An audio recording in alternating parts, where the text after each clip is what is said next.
And I don't have superpowers, but if I did, I'd use them to destroy this book.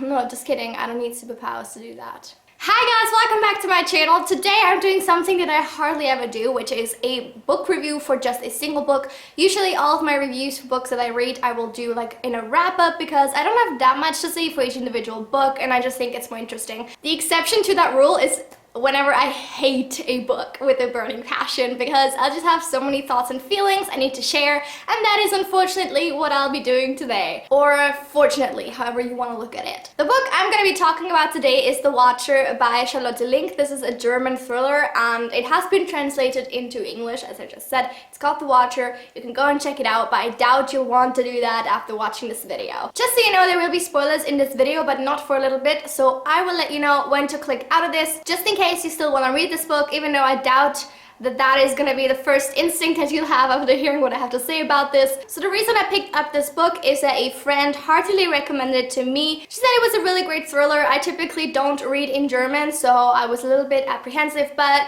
since she recommended it, I thought I would go and borrow it from her and actually give it a go. That's kind of also the reason why I didn't DNF this way sooner, because I just wanted to give it a fair shot. I wanted to see what it was that she was raving about so much. I just wasn't able to find it, and so this is no offense to anybody who did enjoy this book. I definitely think that's amazing, great on you. Honestly, I'm so happy because for me this kind of was a painful process to read, and if you enjoyed it, awesome. Perfect.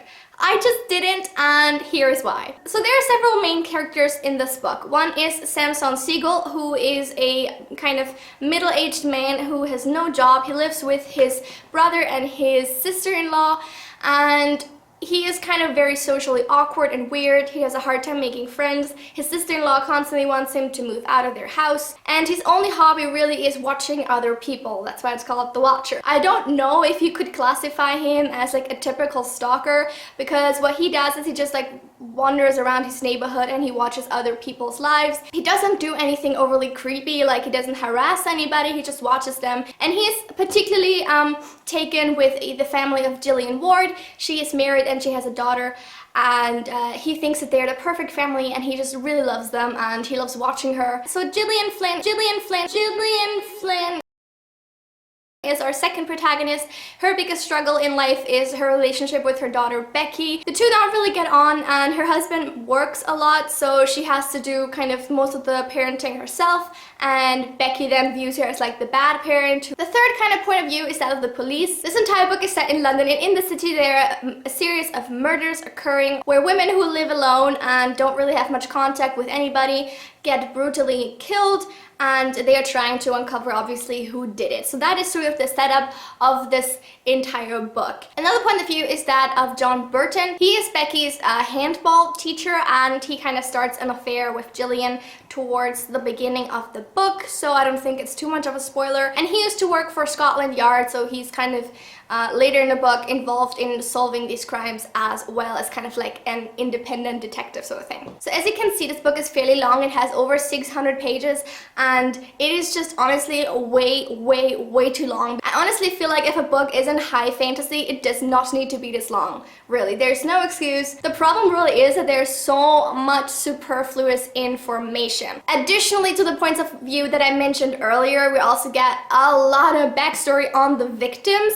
So there's entire chapters that just follow like the storyline of the victims, and I just thought that was completely unnecessary. Definitely let me know the backstory of the victim in one way or another. Like, do it through the view of somebody else, maybe of the detective who's like actually doing the research, but I don't need to know like their entire life story, because at the end of the day, a lot that was said in those chapters was completely irrelevant to the plot and just seemed like a waste of space and just something that I didn't really care for at all. I think the author tried to kind of make the reader feel with the victims, because that way she was like humanizing them and giving them a face and name and like a story, but honestly like I didn't care either way. So she didn't only fail in making me interested in any of their stories, but she also just made me insanely bored, and that is just the main emotion that I felt while reading this book. I didn't think it was suspenseful at all. I didn't think that I was scared at any point in this book for anybody, which would also have to do do with the fact that I thought most of the characters were insanely unlikable and just stupid. Like, I didn't care for them. I was like, I don't care. If somebody wants to do something to you, fine by me, because I don't like you. Leave the picture as soon as you possibly can. Another issue I have with these like different point of views is that there was so much repetition of already given information, because maybe two characters had a discussion and you read about this discussion in like one of the two chapters, and then following the discussion both separately reiterated almost everything that was said in that discussion. That happened multiple times. It was insanely stupid. I felt like, why do you need to tell me this again? I don't need to know it. I just read about it. It also seemed like a lot of the characters were somewhat overly self-aware. And by that I mean that they were like overly explaining their motivations for doing things. As an example, maybe person A had like something happen to her and that was the reason for why she did thing B. And instead of just like mentioning thing A completely separately and then having thing B like happen and having you as the reader kind of associate it to like automatically because you're a intelligent person and you have a brain of your own and you can think, the author would literally have the person like explain it exactly like that, like, oh, I did this because, and then talk like a psychologist about their own situation, where it was like, I don't think if you're in the situation you are that aware of what is happening and you're that like ready to talk about it in such a, I don't know, like eloquent way. It just seemed like this weird info dumping, like, thank you very much, I can make the connection if you just leave some hints for me. You don't need to spell it out like that every single time. It made me crazy. I honestly can't even, Overall, throughout this book, there were so many cases where I had this feeling that the author just liked to hear herself talk or maybe read herself or write, because there was so much superfluous everything. Superfluous descriptions, dialogue, as I said, reiteration, repetition, everything happened like a million times. I saw myself in this when I was in high school, having to write a paper with like a minimum amount of words and then like rephrase something in a different way, but essentially the information in it would be the same just to have more words. That is exactly what this book felt like. And honestly, this is how long it is. I swear you could have written this entire story in maybe 200 to 300 pages. Aside from that, the plot was also so slow moving and so slow paced. Like, you would think in this many pages, I don't even know, like 1 million people would get killed, and you know, just excitement and suspense would be lurking on every page, but no, nothing ever happens. I'm sorry, this is not my copy, I shouldn't do that to it. I kept hoping for there to be like a big revelation, a twist or something that would make it all worthwhile, and it just didn't happen. If you follow me on Twitter or Goodreads, you probably saw my reading updates on this, and in one of them I said that I was really bothered by the sort of forcibly traditional gender roles that were kind of prominent in this book. I'm not someone who's overly sensitive to that sort of thing because it doesn't tend to bother me over much, but in this it was just so kind of unnecessarily pushed into the forefront, and that kind of irked me a lot. So for example, Jillian and her husband Tom, they own a company together and they literally have the same job and the same company, and their daughter is 12 years old, so she's not like a little baby, you know, that needs her mother, and still Tom is the one working all the time at their shared company. She barely ever goes there during the week. She only has like a few days, I think, that she works, and she does most of her work from home so she can take care of Becky. And there's a lot of instances where she mentions like, oh, I wish I could do this, but I also have to fit like being a mother to Becky into my schedule, and Tom doesn't have to do that sort of thing. So that really annoyed me because basically their baseline was the same. It's not like Tom had like a high-paying job and she didn't, so it would make sense that she would quit her job because maybe like paying for a babysitter would be more expensive than she would earn. Like, that's a thing that happens a lot of the times, and in that situation it totally makes sense for the mom to be like the one to stay at home and be the housewife.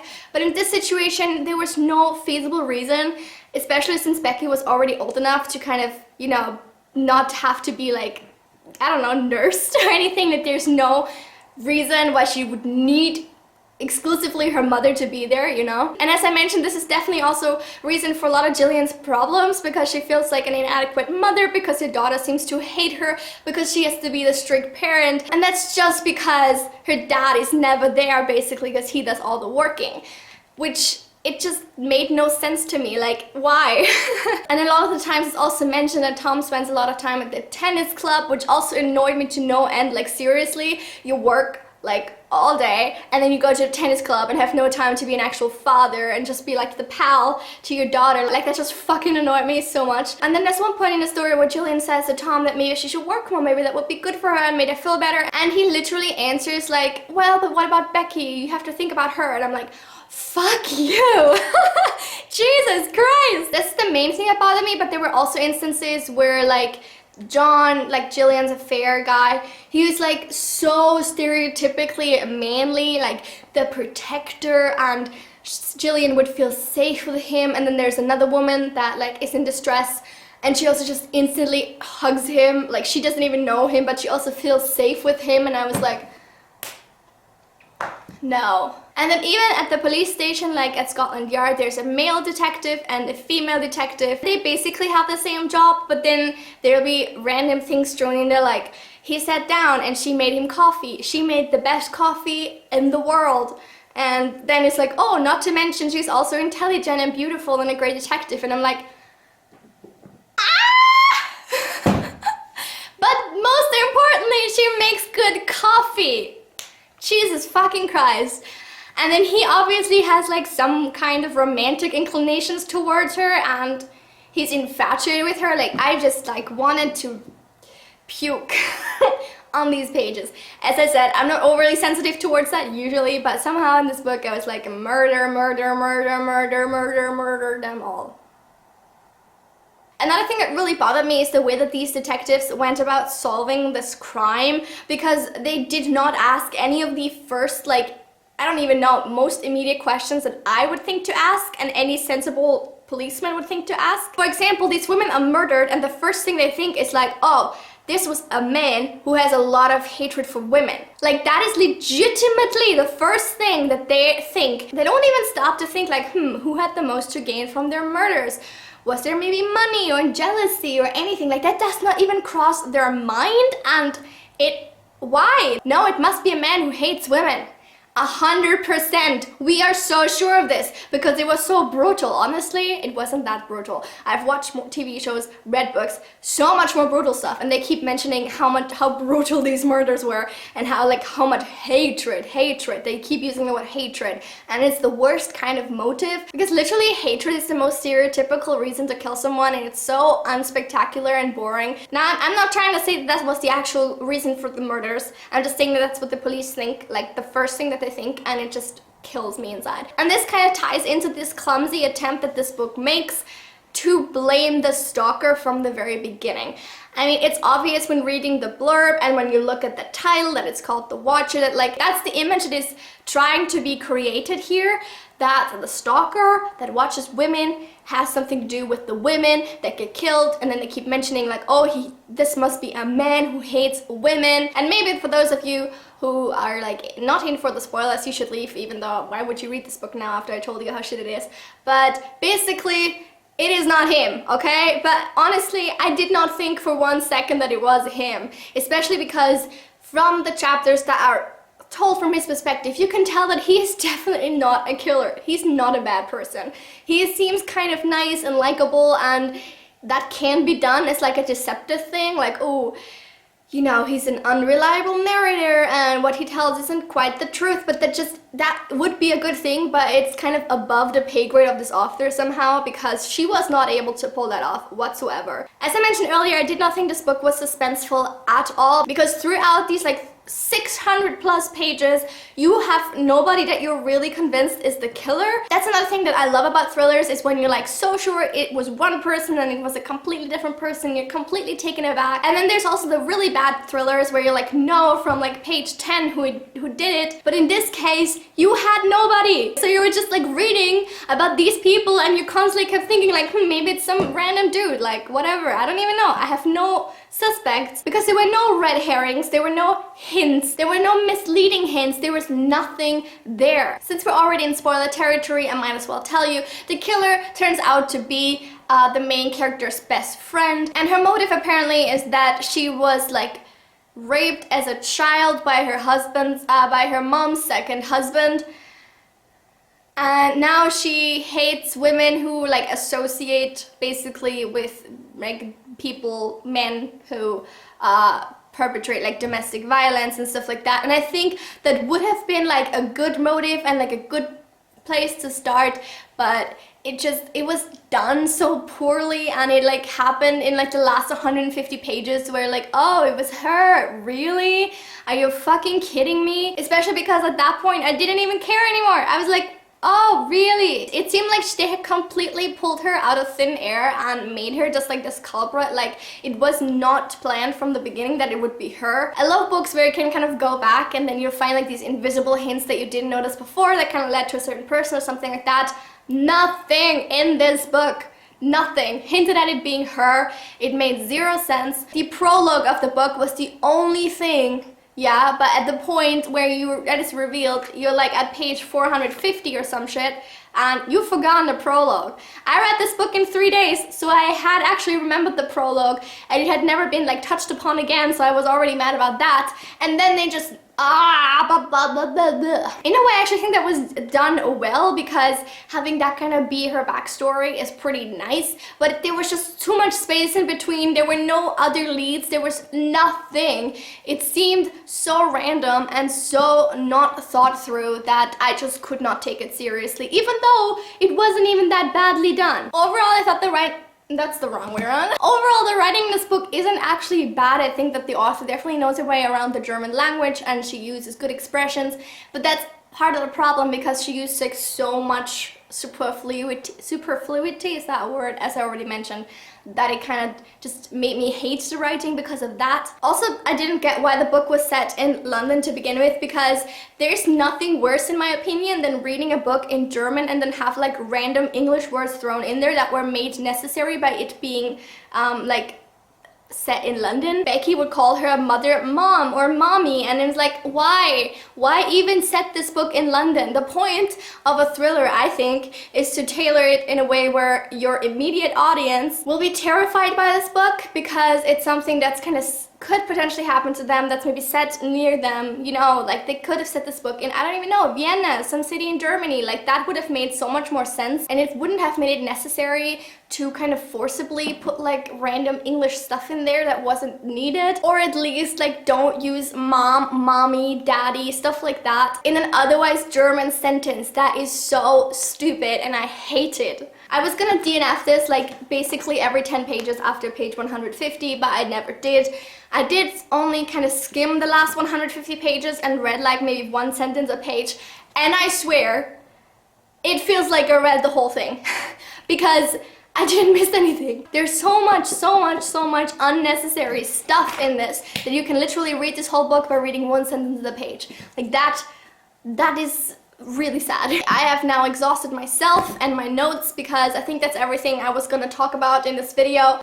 So that's it for today's rant video. I hope you guys enjoyed it. It's not as like explosive as my usual rants are, but that's I think because I actually did take notes during reading of this, and now my thoughts are a little bit more collected. I hope you still enjoyed it. I'll link my rants playlist down below that I'm gonna make as soon as I finish this video because I think that would be fun. And I'm gonna see you soon. Have a lovely week. Bye!